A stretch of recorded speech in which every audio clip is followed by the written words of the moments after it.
Hi, welcome to the Vergas Show. I'm Sherry Hansen. Thanks for joining me today. I'm back here again. I'm with Raymond Brune and Rodney Hansen, Don Crozier, and Alwyn Martinson. We're talking about winters in the past, and so it's kind of helping us try to realize that winters that we're having right now aren't quite as bad as what they maybe have lived through. But Rodney was telling us a story last week of how they were pulling something behind a vehicle. Yes, we'd have a long rope on a car and drive along the highway, and you'd ski in the ditches, and you got pretty good at throwing the rope over the mailboxes. But we also went down the lake with the car and actually skated and skied behind a car on the lake. And that was before snowmobiles, so we thought we were pretty brave, you know. Rodney, I know that there's a picture here that we're going to show of you and my dad, and you were on a bike and he was on a toboggan? Yeah, can you imagine anything so foolish? I was supposed to pull Roger along on a toboggan with a bicycle. You don't get much grip that way.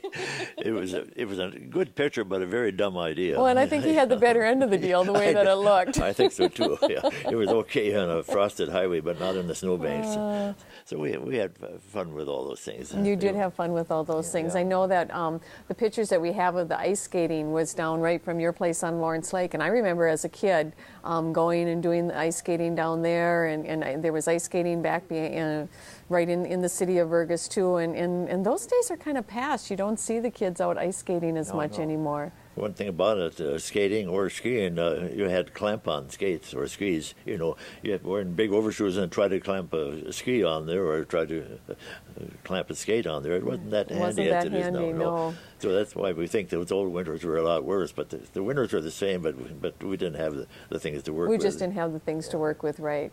Don, you've got some winter storm stories to tell me about. Yeah, I can remember when I was a kid. I used to do a lot of skiing. Rodney mentioned skiing, and it brought back some memories. We used to have a family across the lake called Ostermans, and I would ski across the lake and get Bob after school and after the chores were done.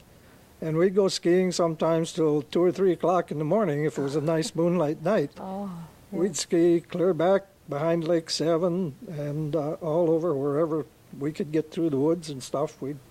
We skied all over the place. It was a lot of fun. We used to shovel off a big place on Rose Lake, and like Rodney said, we'd have big skiing parties and build a bonfire, which the kids don't do that anymore. Well, I think the DNR kind of stops us from bonfires on the lake now, don't they?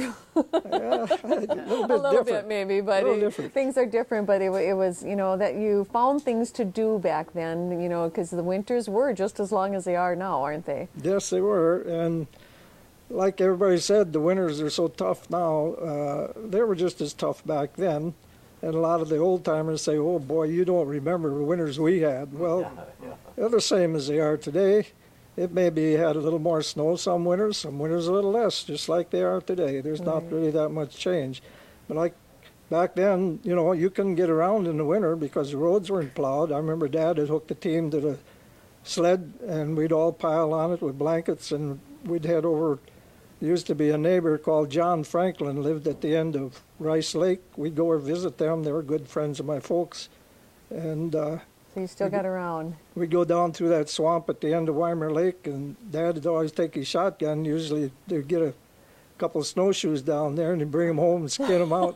We'd have them for dinner. Oh, goodness. Yeah. Now, Alwyn, I know that you talked about getting around in the winter, too. Tell me your story. Well, I lived west of Rothsey, and my dad had a school bus. And this was in 1936. So that fall, we moved to a farm 1 mile south of the highway, and it was 8 miles east of Breckenridge. Well, that road was blocked, and the road going up to the Rothsey area was also blocked, so we had 4 kids that stayed at our house besides our family, so there was about a dozen. Some had to sleep on the floor. Well, Dad had to leave the school bus up by the highway, and it was cold. And of course, no headboat heater or anything, so he would walk up there about 11 o'clock at night and start the bus and let it warm up. And then he'd go home.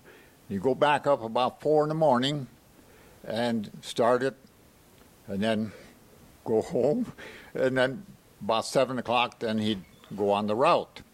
And he had to do that for a month. And finally, it so happened the neighbor got, boy, he's about my age, he got pneumonia.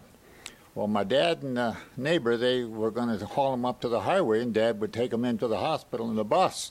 But horses kept getting bogged down in the snow. They would break through, and they'd have to shovel them out. So finally the county came out with a snowplow, and they had 2 trucks pushing the blade, and they had 25 men shoveling, and in 8 hours, they got that 1 mile of road open.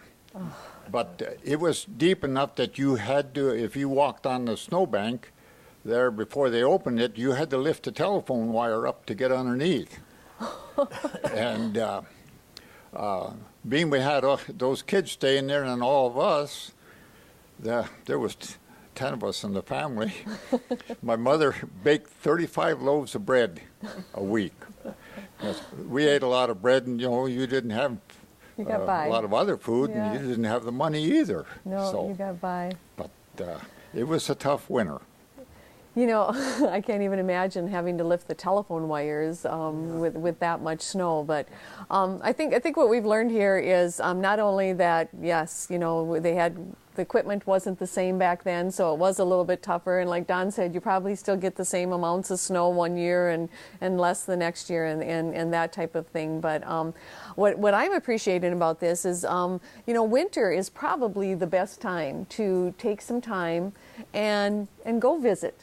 Go talk about the winters past, and I'm just so thankful that Raymond and Rodney and Don and Alwyn are here to share their stories and share their experiences, because a lot has happened, and a lot of that gets forgotten if we don't talk about it. And so I just really appreciate that you guys are doing that. And so from the precariousness of wondering if you're going to get in there with your first child, which had to be horribly scary in the winter roads, and Rodney, it sounds like you and my dad had just way too much fun. But I remember going behind a four-wheeler on a car hood down Long Lake too, and so maybe some of that carried over. I don't know. and Don, you got a lot of stories of the snowstorms, and Elwyn as well. And I'd like to point out that coming up in some of our next shows, Don Crozier has agreed to talk to us about some of his adventures of living in Alaska for the 20-some years that he lived there too. And so make sure that you watch for that show. But thank you everyone for just tuning into the Vergas Show, and I thank you for shopping Vergas. That's what makes us and keeps us alive, especially in the winter time. We see a lot of you in the summer, but the winter time is when we also need to see you too, to keep our doors open here in Vergas. And so if you have an idea for a Vergas Show too, just give me a holler. We're always welcome to bring something new to the screen for you. And so you have a good day in Vergas. Thank you very much, gentlemen.